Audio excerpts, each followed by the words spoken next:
If you're thinking about moving to Cincinnati, whether it's for work, family, or just a fresh start, this is the video you need to watch before you make the move. Cincinnati is an amazing place to live. It's affordable, family-friendly, and it's full of great neighborhoods, job opportunities, and local charm.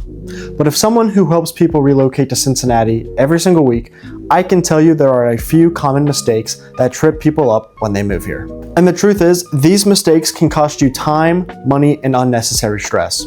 So in this video, I'm breaking down the top 7 mistakes people make when moving to Cincinnati, and more importantly, how you can avoid them. Hi there, I'm Nathan Williams, your Cincinnati real estate expert. If you're planning to move, I'd love to make your whole process smooth and stress-free. You can call or text me anytime or schedule a free one-on-one call with me using the link in the description below. Now let's get into it. The number one mistake I see is people not understanding the cultural difference between the east side and west side of Cincinnati. Now on the map, it may just seem like geography, but locally, this is a big deal and can have a huge impact on your experience. The east side of Cincinnati, areas like Hyde Park, Mount Lookout, Anderson, and Marymount, are known for being closer to downtown with older, more established neighborhoods, boutique shopping, tree-lined streets, and some of the city's highest home values. It's often seen as a more urban suburban with a polished traditional vibe. The west side tends to have deep roots in the area. You'll see more family-owned businesses, strong neighborhood pride, and a bit more blue-collar charm. The problem is when people move here, they only explore one side of the city or they choose a home without knowing these dynamics exist.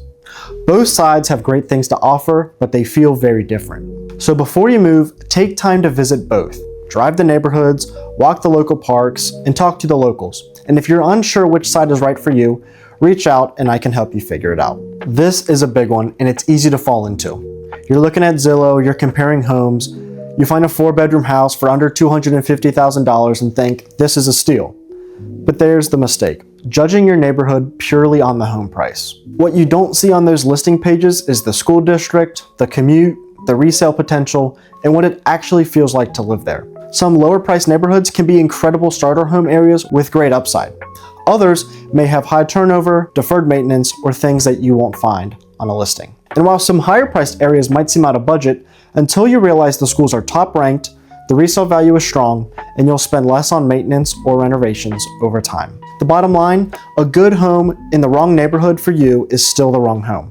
When you work with me, I will walk you through the value behind the price tag so you don't make a decision you'll regret a year from now. Cincinnati weather catches a lot of people off guard, especially if you're moving from the south or the west coast. Yes, we get all 4 seasons, and while that's beautiful, it's also very unpredictable. Spring can bring tornado watches, summers can bring hot, humid, sticky temperatures, fall is crisp and gorgeous but short, and winter, it's cold, gray, and icy, with occasional snowstorms that shut things down for a day or two. I always tell relocation clients, be ready to layer up, weatherproof your home, and embrace the seasons. You'll learn to love it, but only if you're prepared. Don't get me wrong, downtown Cincinnati, over the Rhine, Mount Adams, and Oakley are all incredible places to visit, eat, shop, and enjoy city life. But a common mistake is assuming that these are the only areas worth living in. Here's the truth. The majority of people who live in Cincinnati are in the suburbs, and for good reason. You get more space, better schools, less traffic, more peace and quiet, and a lower cost of living. Suburbs like Westchester, Mason, Green Township, Loveland, and Anderson are full of parks, retail, great homes, and strong communities. You can still work downtown, go to a Reds or Bengals game, and enjoy a night in OTR. But living in a place that fits your family, your budget, and your future goals. Don't limit your home search to the city grid. The real value and lifestyle flexibility often lives just 20 minutes outside. This one is huge, especially if you have kids or plan to. One of the biggest mistakes I see is when people find a home they love, only to realize after they go under contract that the schools aren't what they expected. In Cincinnati, school district boundaries don't always follow city lines. That means 2 homes that are 3 blocks away can be zoned for totally different schools with very different performance rankings. Some of the top school districts in the area include Lakota, Mason, Indian Hill, Forest Hills, and Sycamore, just to name a few. All of these are consistently ranked among the best in the state for academics, sports, music programs, and student support. So make sure you know the district name, the school ratings, and whether it's a good fit for your kids before you fall in love with a house. And if school performance is high on your priority list, I can help you build a search strategy around it from day one.